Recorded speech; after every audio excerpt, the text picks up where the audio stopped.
창세기 11장 31절에서 12장 9절. 데라가 그 아들 아브람과 하란과 아들인 그의 손자 롯과 그의 며느리 아브라함의 아내 사레를 데리고 갈대아인의 우르를 떠나 가나안 땅으로 가고자 하더니 하란에 이르러 거기에 거류하였으며.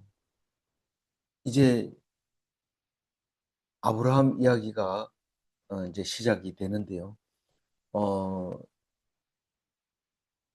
아브라함이 어떻게 해서 갈대아 우르를 떠나서 하란에 정착했다가 가나안 땅에서 가나안 땅을 약속으로 받고, 그리고 어떻게 살았는지 그 얘기에 대해서 얘기하고 있는데, 우리는 성경 한 절을 보면은 그냥 소설처럼 하나의 이야기를, 그 사람의 사랑을 이야기하는 게 아니라 복잡하고 어려운 것까지 다 들어 있습니다. 역사도 들어 있고, 그리고 사랑도 들어있고, 거기에 하나님이 뜻하신 바 간섭하는 것이 다 들어있기 때문에 성경을 읽을 때는 일반적인 글처럼 읽어서는 안 되고, 어, 또 그, 그릇 전혀 엉뚱한 생각을 가지고 읽어서도 안 되지만, 마음을 열고 하나님이 하시고자 하는 말씀을 귀 기울여야 됩니다. 오늘 이야기도 굉장히 복잡한 이야기로 어, 이야기가 내용에 있는 것을 알 수 있습니다.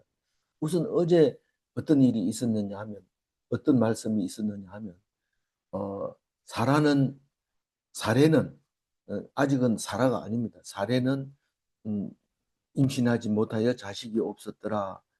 그때 나이가 몇 살이냐 하면, 어, 그 사실은 나이가 자식이 없었더라 이 얘기는 가나안 땅에 와가지고도 자식이 없었으니까, 90살 될 때까지 자식이 없었으니까, 그 얘기는 그냥 언제 자식이 없었느냐. 분명히 이삭을 낳은 건 우리가 알고 있는데 언제 자식이 없는 것을 얘기하느냐.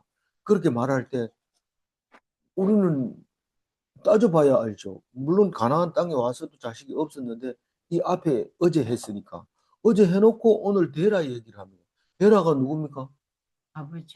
누구 아버지요? 아브라함 아브라함의 아버지 얘기입니다. 아브라함 아버지 얘기를 며느리 얘기했다가 아버지 얘기했다가 이렇게, 며느리는 데라 입장에서 며느리고 아브라함 입장에서는 사례는 아내 이름이죠. 아브라함도 지금 아브라함이라 했지만 나중에 이삭을 주겠다고 약속해놓고 아브라함이라고 이름을 바꿉니다. 사례도 사라로 그렇게 바꿉니다. 그래서 이야기는 아직 한참 있어야 됩니다. 아브라함이 되려면. 그래서 데라는 아브라함이 몇째 아들이에요? 데라. 아브라함이 아브라함이 데라의 맏아들이었어요. 둘째는요? 나홀. 나훌이었는데, 막내는요? 하란. 하란인데, 하란은 그만 우르에서 살고 있는 곳에서 먼저 죽어버립니다. 누구하고 같이 죽어요? 아버지 하란. 데라의 아버지. 데라의 아버지 이름이 뭐예요? 나훌. 나훌이 죽고 아들 하란이 죽고. 근데 오늘 여기 보면 그 사람들을 데리고 갈대아 우르를 떠날 때 나홀 얘기를 안 합니다. 아버지 나홀은 죽었지만 아들 나홀을 데리고 지금 오고 있는데 그 나홀 얘기는 안 합니다. 왜 그랬을까요? 우리는 나홀을 데리고 갔다 이러면 아버지를 데리고 갔는 줄 알기가 쉽잖아요. 그래서 헷갈리지 않게 하려고 일부러 뺀 것 같은데, 근데 그게 뺐는지 넣었는지 그게 뭐 그리 중요해요? 이렇게 물을 수 있는데, 이 나홀이 나중에 이삭의 마누라를 얻으러 바단 아람으로 보냈을 때 나홀의 아들이 누구냐? 그렇게 물어보는 이야기가 나옵니다. 안 왔으면 그 이름을 안 부를 텐데 왔던 것이 분명한 겁니다. 근데 오늘 그 얘기 안 합니다. 누구를 데리고 왔다 하냐면 아브라함을 데리고 오고 롯을 데리고 오고 사례를 데리고, 이렇게 세 사람을 데리고 온 것처럼 얘기합니다. 근데 사실은 와가지고 데라하고 나홀은 놔두고 아브라함과 롯과 사레가 가나안 땅으로 옵니다. 어디다 놔두고? 하란 땅에 놔두고. 그래서 하란이 죽었는데 하란 땅으로 와서 아버지하고 동생 나홀을 놔두고 아브라함은 마누라 사레와 조카 롯을 데리고 옵니다. 영화를 보면 그 롯이 가겠느냐고 막 이렇게 꼬시는 얘기가 나옵니다. 근데 아브라함이 이제 둘이 갈래 말래 이런 이야기가 나올 때가 있습니다. 근데 이야기를 쭉 들어보면 세 사람만 오는 게 아니고 따르려 온 사람들이 꽤 많았어요. 그게 종들 같은 경우에도 많이 있었는데 어쨌거나 이 세 사람을 데리고 갔다고 성경은 말하고 있습니다. 누구를 세 사람? 아브라함, 롯, 사레 이렇습니다. 아브라함으로 말하면 데라의 맏아들이고 롯으로 말하면 막내 아들 하란의 아들인데 하란은 죽었으니까 롯만 있었던 거고요. 그리고 사레는 누구예요? 그의 며느리니까 누구의 며느리? 데라의 며느리 아브라함의 아내 사레입니다. 사레는 이복 동생이라고 합니다. 아브라함의. 그런 얘기는 여기서 자꾸 하면 너무 일이 길어지고 또 그런 얘기 할 필요가 없어요. 나중에 보면 다 나와요. 그렇게 데리고 갈대아인의 우르라고 그러는데 개혁 개정에는 개혁 한글에는 갈대아 우르라고 얘기를 하죠. 근데 지금 갈대아 사람이나 갈대아 지방이나 지방명이나 사람 이름이나 항상 그냥 겸용으로 쓰고 있는 것을 우리는 알 수 있어요. 그래서 그게 메소포타미아죠. 우리는 정확하게 여기다라고 찍어줘도 우리는 그게 어딘지 모릅니다. 그리고 알 필요도 없고 다만 그 전체가 메소포타미아 지역이다라고 생각을 하고 있으면 됩니다.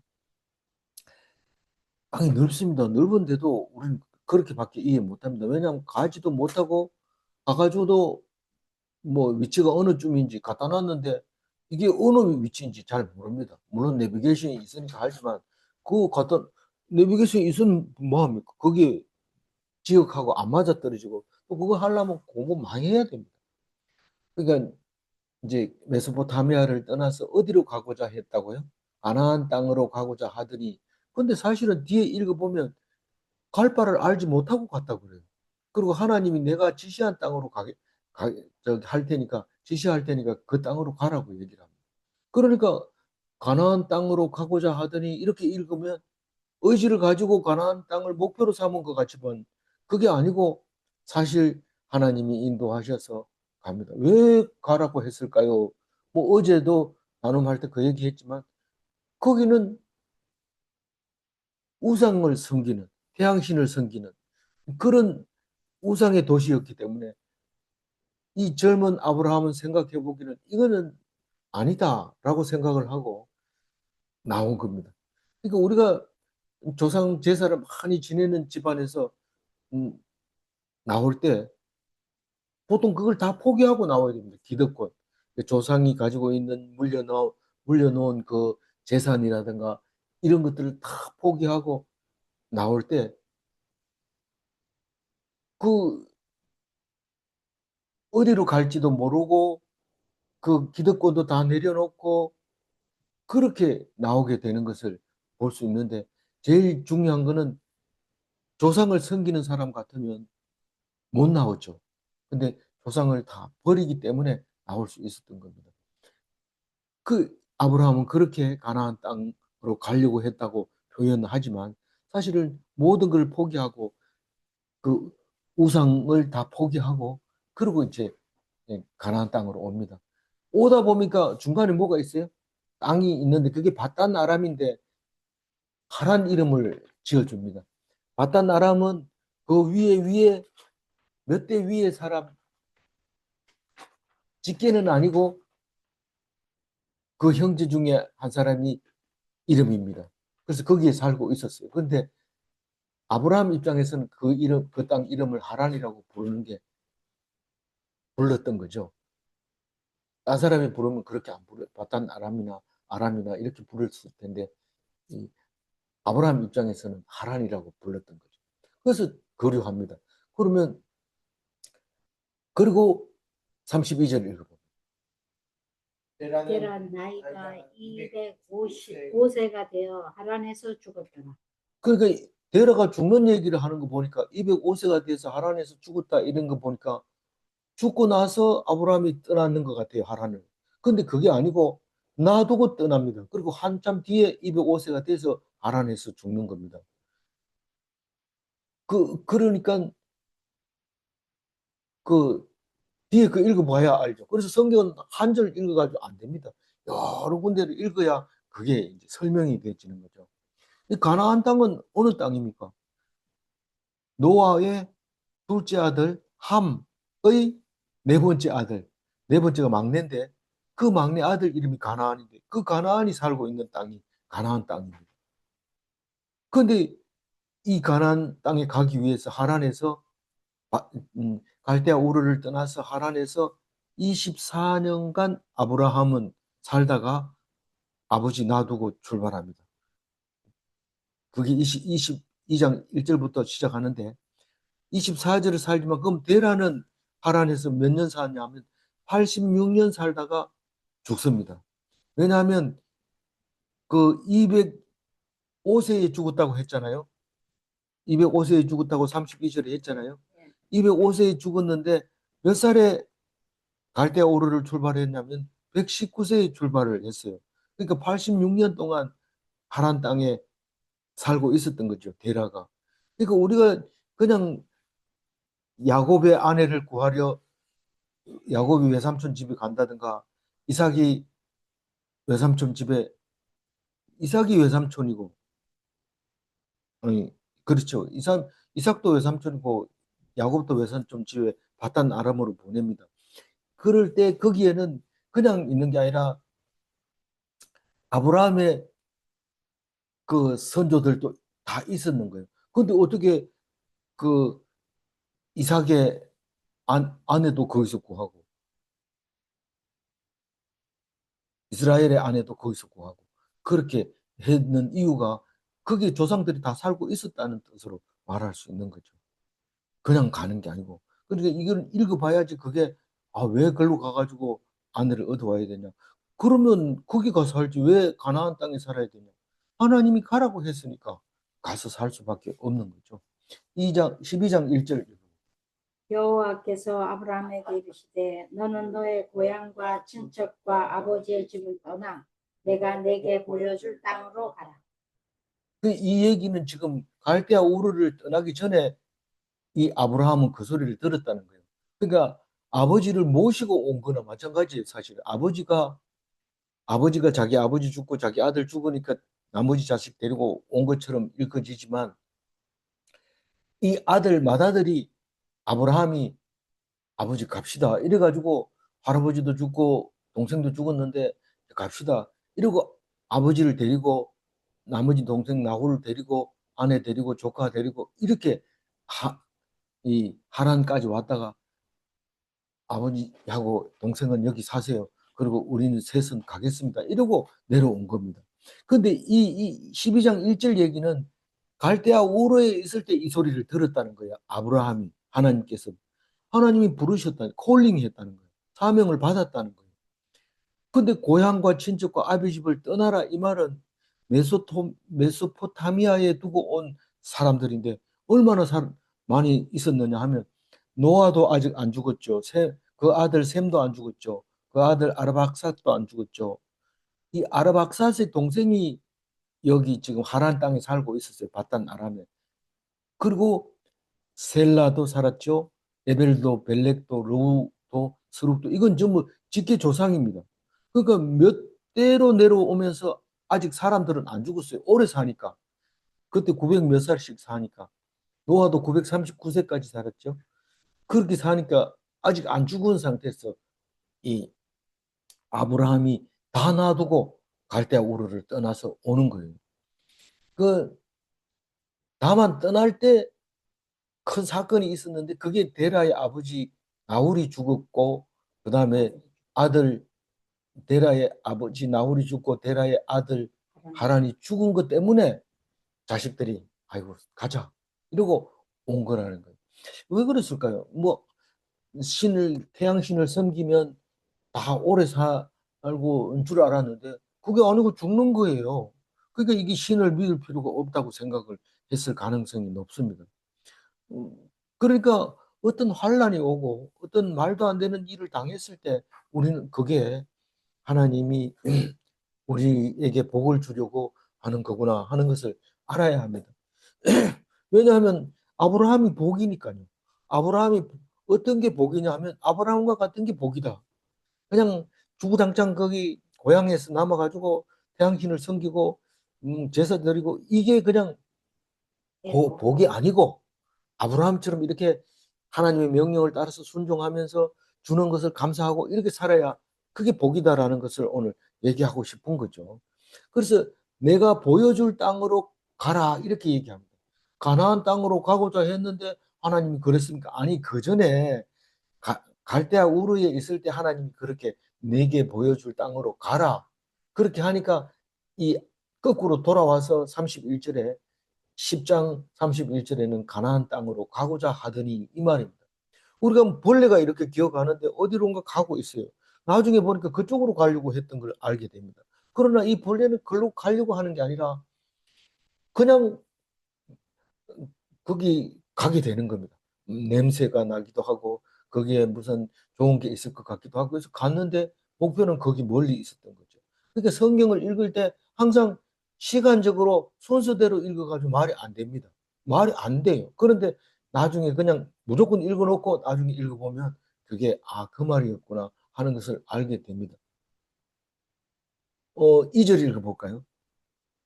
내가 너로 큰 민족을 이루고 내게 복을 주어 내 이름을 창대하게 하리니 너는 복이 될지라. 이게 복이 될지라 이랬는데 개역 한글에는 내 이름을 창대케 하리니 너는 복의 근원이 될지라 이렇게 해놨어요. 근데 왜 이렇게 바꿨습니까? 그게 개역 한글이 오히려 의역으로 해놓긴 했어요. 그렇지만 의역이 제대로 된 거죠. 그러니까 아브라함의 복이 진짜 복의 근원이다 이 말입니다. 그, 그 하나님이 내가 복을 주는데 제일 첫 번째로 큰 복이 뭐예요? 큰 민족을 이루는 거예요. 하늘의 별과 같이 땅에 땅에 먼지같이 바닷가에 모래같이 많은 민족을 이루게 해주겠다. 이루어졌어요, 안 이루어졌어요? 우리 예수 믿는 사람은 전부 아브라함의 후손이고, 그리고 유대인이고, 유대인도 무슬림도 다 아브라함의 후손입니다. 그러니까 큰 민족을 이루고 있다는 축복이 이루어졌고, 복을 주고 이 말은 이 복은 지금까지 창세기에서 읽은 복은 생육하고 번성하고 충만한 겁니다. 그런데 그게 이루어졌다는 거예요. 자꾸 따지면은 말을 못 하겠지만 우리 믿음으로 그걸 인정하는 거예요. 그리고 이름을 창대하게 하겠다. 그렇게 얘기를 할 때 그 이름을 창대하게 된다는 것은 무슨 말일까요? 믿음의 조상이 됐다는 거예요. 우리는 하나님을 믿는다. 그럼 뭐 아브라함의 후손이구나. 이렇게 바로 말이 나와야 됩니다. 그래서 그 얘기를 그 복의 근원이라는 얘기를 3절에 설명합니다. 읽어볼까요? 너를 축복하는 자에게는 내가 복을 내리고 너를 저주하는 자에게는 내가 저주하리니 땅의 모든 족속이 너로 말미암아 복을 얻을 것이라 하시니라. 그게 이게 뭔 말입니까? 우리는 이 말을 논리적으로 설명하라고 그러면 아주 복잡해지고 설명을 못합니다. 복을 내린 자에게 복을 주고 저주를 내린 자에게 저주를 하리니 이것은 하나님이 그렇게 한 걸, 할 거라고 의지적으로 아브라함에게 말하는 것처럼 보이지만 모든 복은 아브라함에게서 나온다. 그렇게 얘기를 하고 있는 겁니다. 그러니까 아브라함을 축복해야 돼요. 저주해야 돼요. 축복해야 그게 복이 되는 거예요. 그래서 복이라는 것은 다른 게 아니고 듣고 알고 믿고 순종하고 그러면 구원을 얻고 영생을 얻는 게 복이라는 거예요. 그러면 저주는 뭐예요? 안 듣고 모르고 불신하고 화내고 그럼 멸망한다는 거예요.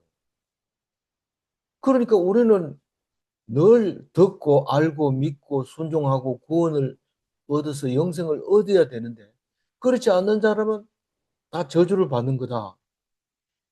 그거를 복이라고 하는 것을 정의를 내려야 되는데 그걸 기억을 잘 못합니다. 그 예수님이 오셨을 때 바리새인들도 그렇게 성경을 열심히 공부하고 그때 영화를 보면 이 위원회가 많이 있습니다. 이 구원에 대해서 연구하는 사람, 순종에 대해서 연구하는 사람, 뭐 아브라함에 대해서 연구하는 사람, 부서가 쭉 있어가지고 각자 전부 다 연구합니다. 엄청 뭐 많은 것들이 나오죠. 그런데 예수님이 그 구원에 대해서, 믿음에 대해서, 복에 대해서 한마디를 딱 하는데 삭개오 보고 얘기합니다. 삭개오가 복나무 위에 올라갔다 예수님 내가 오늘 너 집에 유학했다 이렇게 너무 좋아가지고 내려와가지고 집에 갖다 놓고 예수님 모셔다 놓고 잔치를 벌이잖아요. 그럴 때 삭개오가 내가 토색한 일이 있으면 7배나 갚겠습니다. 그리고 막 그렇게 할 때 예수님이 이런 말씀을 하십니다. 누가복음 19장 9절. 음, 구원이 이 집에 이르렀으니 이 사람도 아브라함의 자손이라 이로다. 그러니까 믿음이 있고 구원을 얻은 사람은 보면 전부 아브라함의 자손입니다. 우리는 성경을 읽으면서 아브라함은 그 옛날에 메소포타미아에 있었던 사람 아니냐? 우리하고 극동아시아에 있는 단군 할아버지의 후손들이 무슨 그거를 관계 있느냐? 믿으면 아브라함의 자손입니다. 믿으면 그거를 복이라고 얘기를 하고 있는 겁니다. 우리는 자꾸 복 달라고 이러는데 그건 복이 아니고 그 하나님 말씀을 읽고 이해가고 순종하면 그게 복이라는 것을 말하고 있다는 것을 알아야 됩니다. 4절 읽어볼까요? 이에 아브라함이 여호와의 말씀을 따라갔고 또 그와 함께 갔으며 아브라함이 하란을 떠날 때에 75세였다. 말씀을 순종했다는 거예요. 누가? 아브라함이. 왜? 복이니까. 복이니까 순종해. 순종하니까 복이 된 거예요. 복이니까 순종한 거예요. 우리는 순종하고 싶어도 안 들리고 안 믿어집니다. 그래서 믿음은 선물이라고 그래요. 내가 노력해서 믿어야지. 그게 아니고 하나님이 주는 게 믿음이라는 거예요. 다시 말해서 믿음은 하나님이 준 선물입니다. 그래서 너무 강조해가지고 믿으라 믿으라 이래도 안 되고 내가 이제부터 믿어야지 이러고 결심해도 안 되는 겁니다.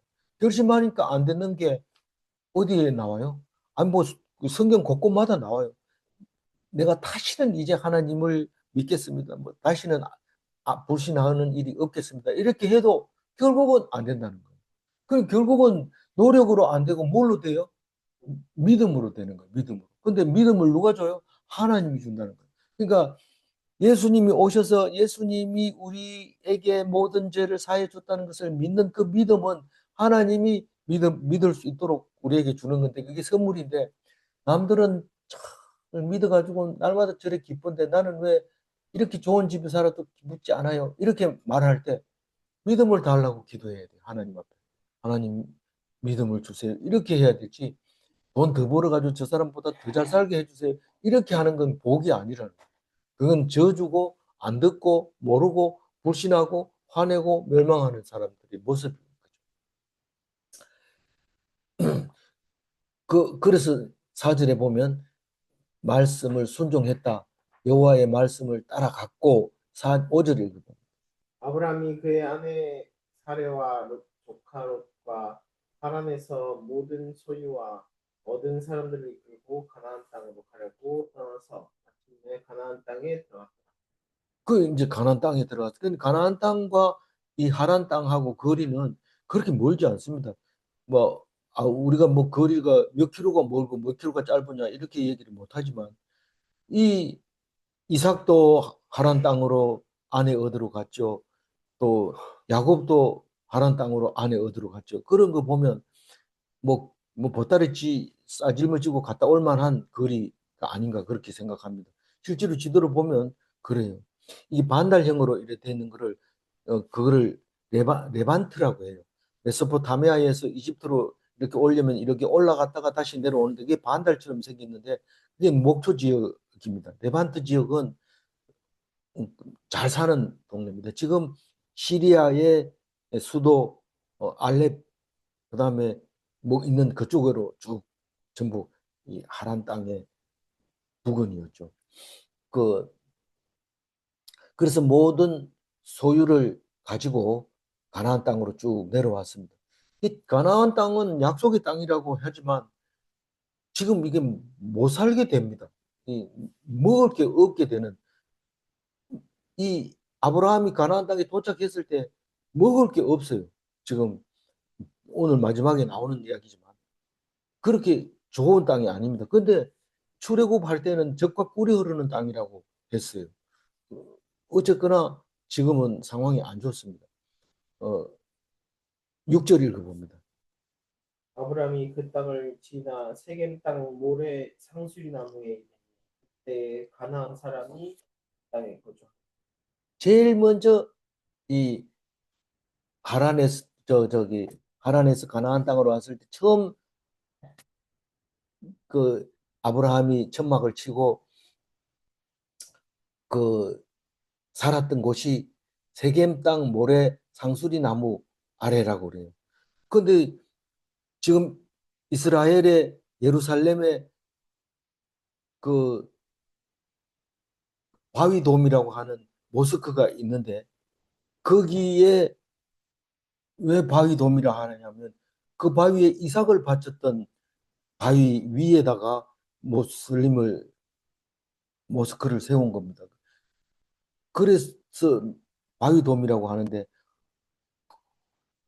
황금돔이죠. 황금으로 이렇게 입혀놓은 무슬림 모스크인데 무슬림은 이삭의 형 이스마엘의 후손이라고 그러는데 그 땅을 차지하고 이제 이렇게 자기들의 성지라고 이름하고 우리가 못 들어가게 하는 거죠.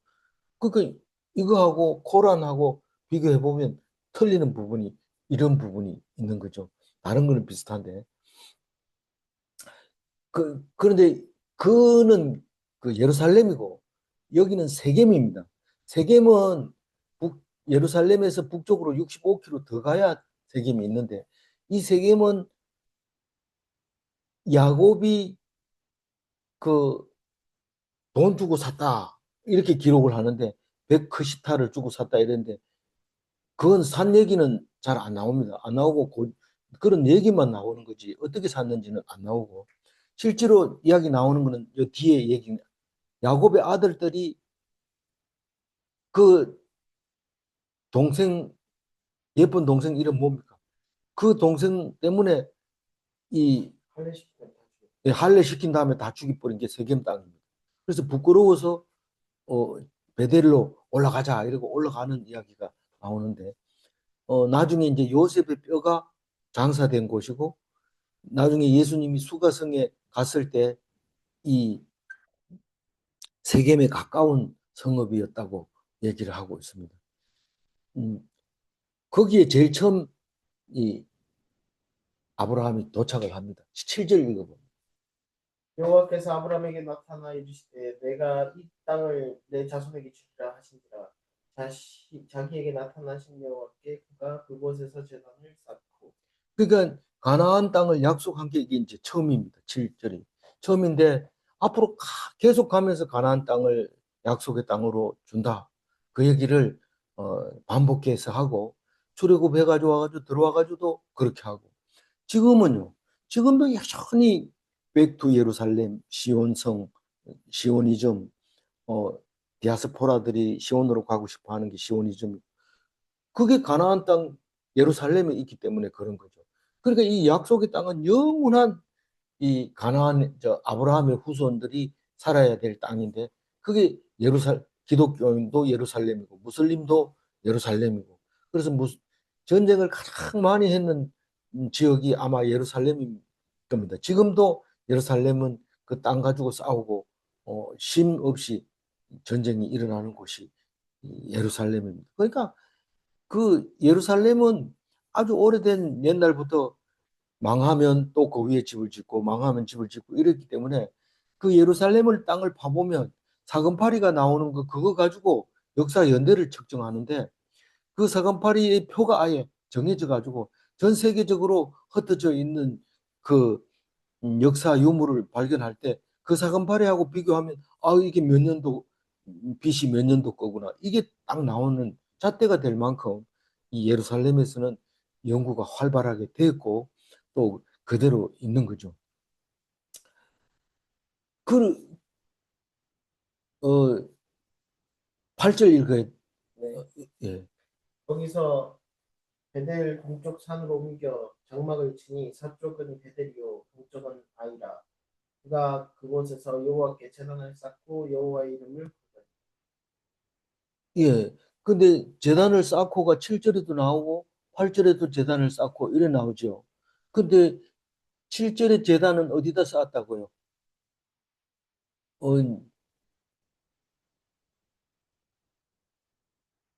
그러니까 세겜 상수리 나무 아래에다가 지금 제단을 쌓았는데 이 제가 그 한문으로 착할 선자를 썼는데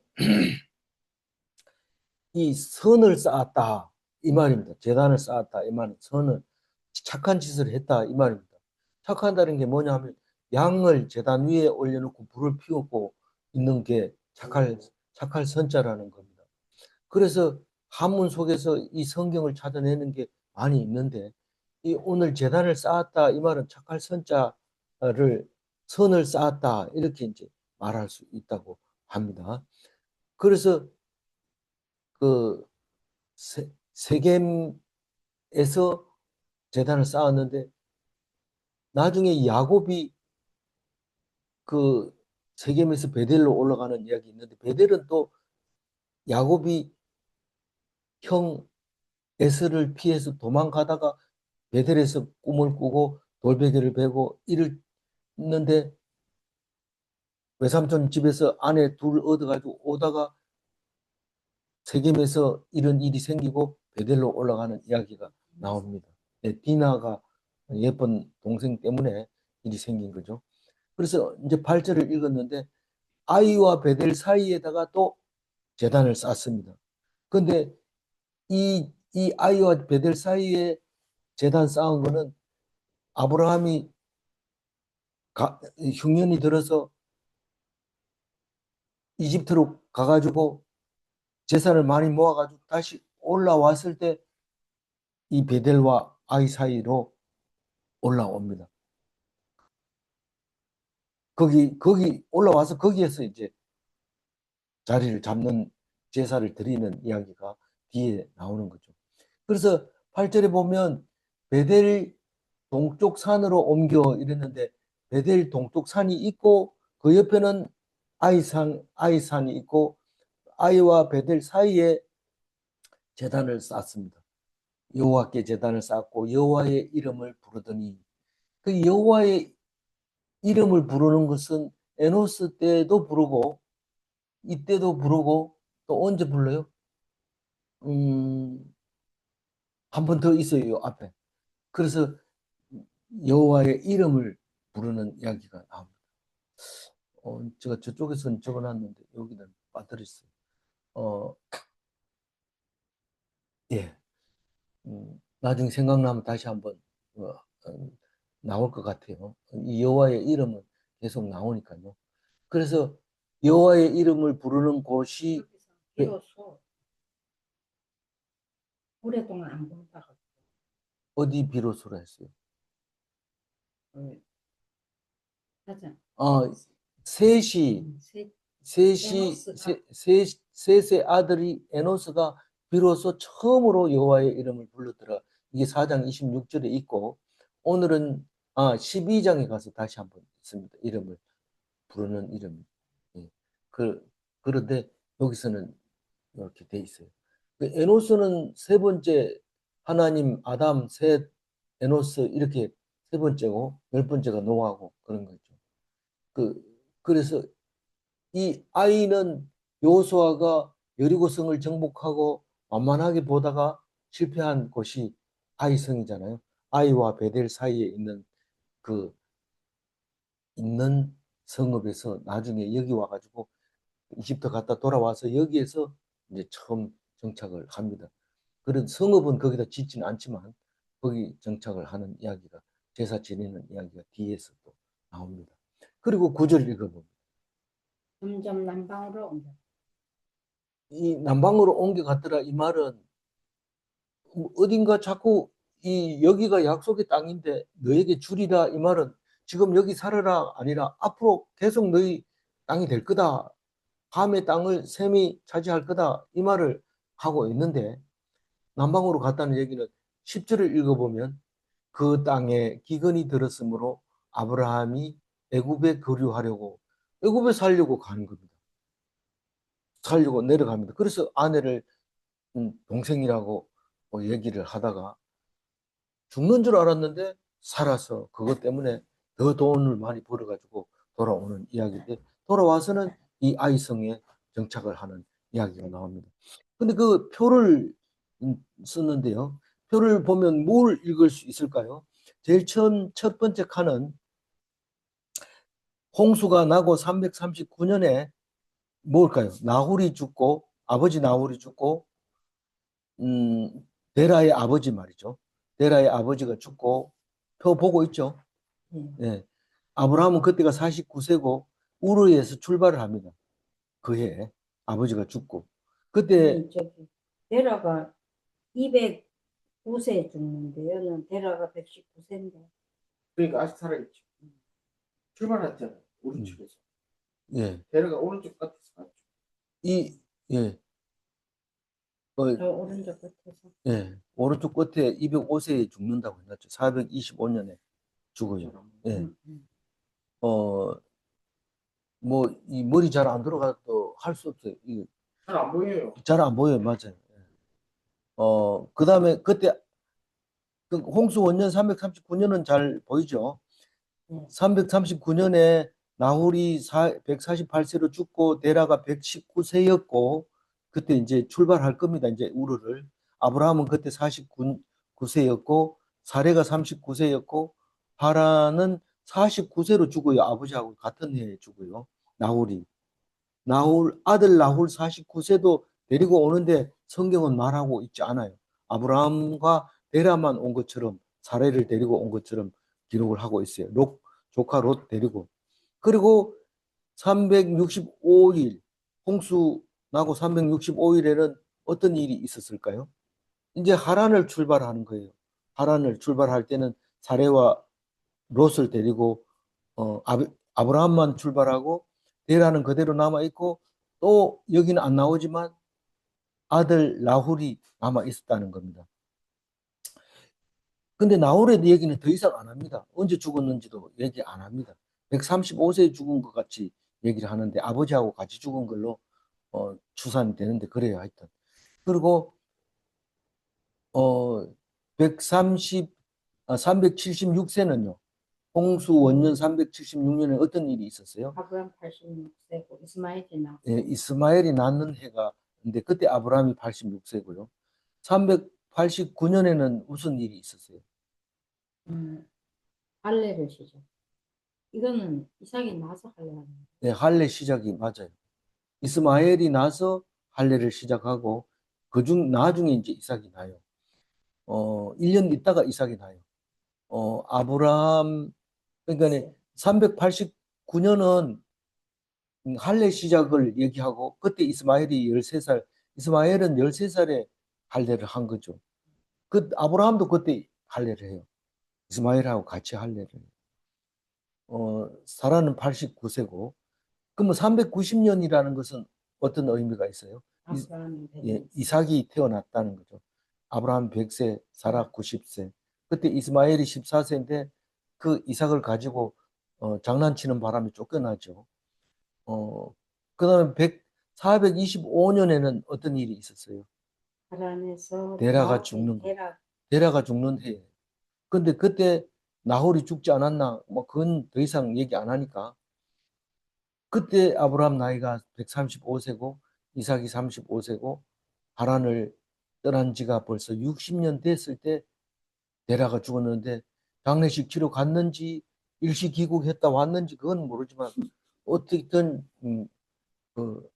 그 얘기 장례 치른 얘기는 안 합니다. 죽었다는 얘기만 하고 그때 사라가 125세였고요. 그러면 이삭이 몇 살일까요? 35이고 홍수 원년 427년에 어떤 일이 있었을까요? 이삭이 사라가 죽는 해예요. 사라가 죽는 해. 예. 127세에 사라가 죽는 해고 홍수 원년 430년에 무슨 일이 있었어요? 이삭이 장가 이삭이 누구하고 리브가 리브가에게 장가 들었는데 아마 그때 리브가가 20살 정도였을 거다. 그렇게 생각하고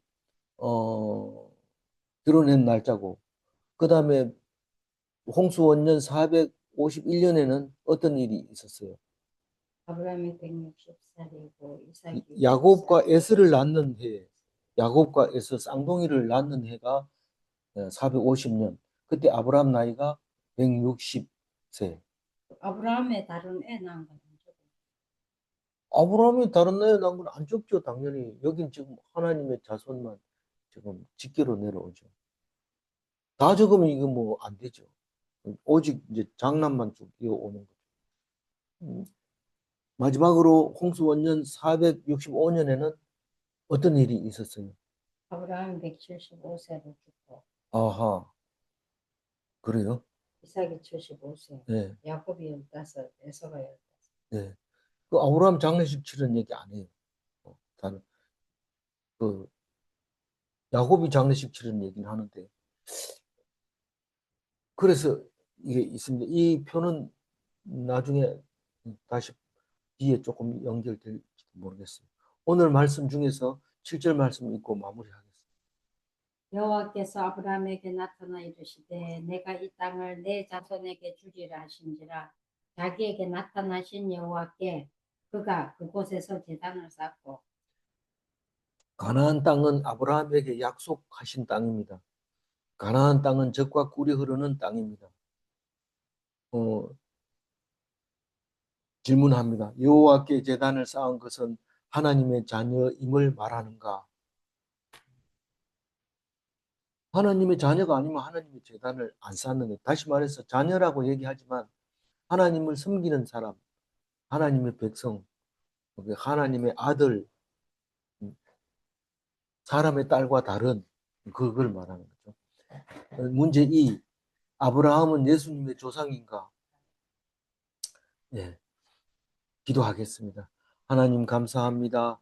아브라함을 통해서 우리가 복을 받고 있는데 아브라함이 복의 근원이라는 것을 가르쳐 주신 것 감사합니다. 오직 우리가 세상 추구할 때 딴 걸 추구하지 말고 하나님 말씀 듣고 귀 기울이고 복 받아서 구원받는 그런 백성이 되게 하여 주옵소서. 딴 불신하고 믿음을 받아들이지 않고 알지 못하는 자 되지 말게 하여 주옵소서. 감사드리옵고 우리 주 예수 그리스도 이름으로 기도 올리옵나이다. 아멘.